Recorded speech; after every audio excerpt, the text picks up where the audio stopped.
Sometimes I think about graduation day, walking across the stage, holding my diploma, and feeling proud of all the hard work it took to get there.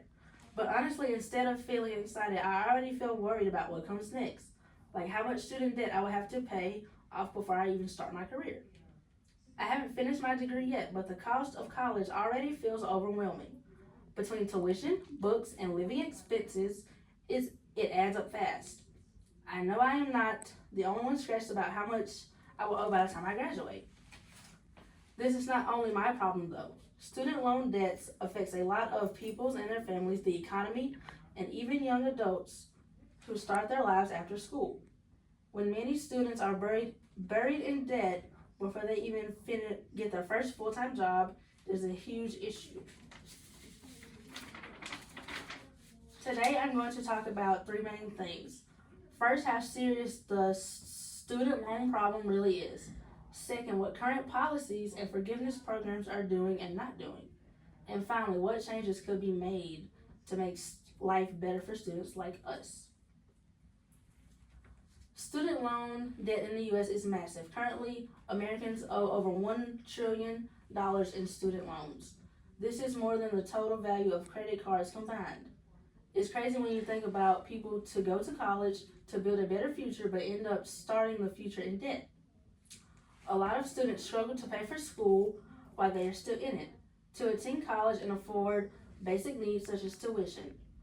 Many people hold full-time jobs. After graduation, monthly payments can eat up big chunks of their income. The debt people keeps from buying homes, starting families, or saving for the future. The average borrower owes $39,000 in student and federal loans, which is about the cost of a new car and a down payment on a house.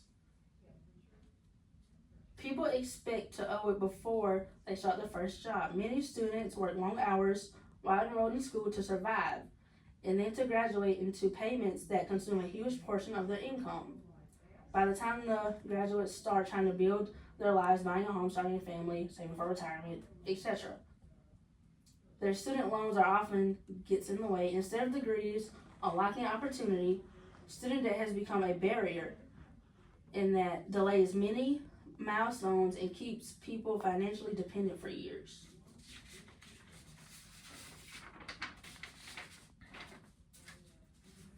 There are programs that are supposed to help people pay back their student loans, but most of them are really confused and hard to get into. One program lowers your monthly payments based on how much you make, and it says that your payment will be capped at 10% of your discretionary income, and any other remaining balance will be forgiven after 20 years. That sounds nice, but many people don't get the help because the rules and the paperwork are hard to understand. Another program forgives student loans for people who work in public service jobs like teachers, police officers, nurses, and military workers. In that says PSLF allows qualifying federal student loans to be forgiven after 120 qualifying payments while working for qualifying public service employers.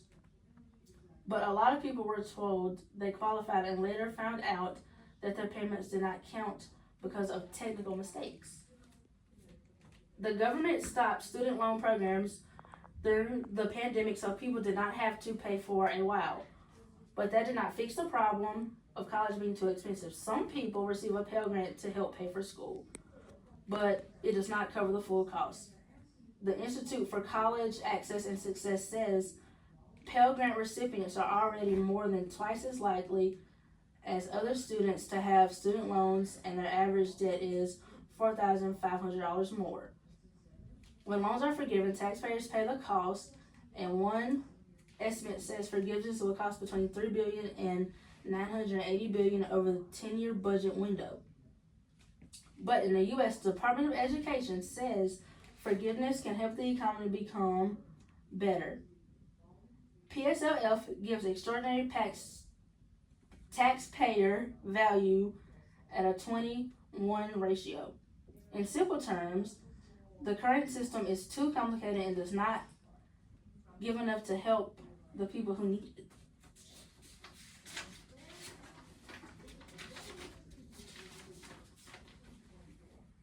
To fix the student loan problem, The whole system needs to be easier for people.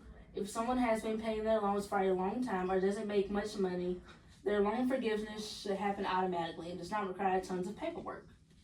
Interest should not keep growing during harder times because that makes the debt almost impossible to escape. College students should also be responsible for the prices they charge. If a school costs a lot of money but students do not graduate or do not get good jobs afterward, the school should not be allowed to keep raising prices.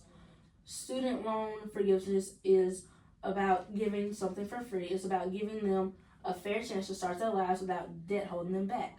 This will allow people who are not drowning in debt to be able to buy homes, start families, build careers, and help their communities. Another way to help people is to make the Pell Grant bigger so students do not have to borrow so much money in the first place.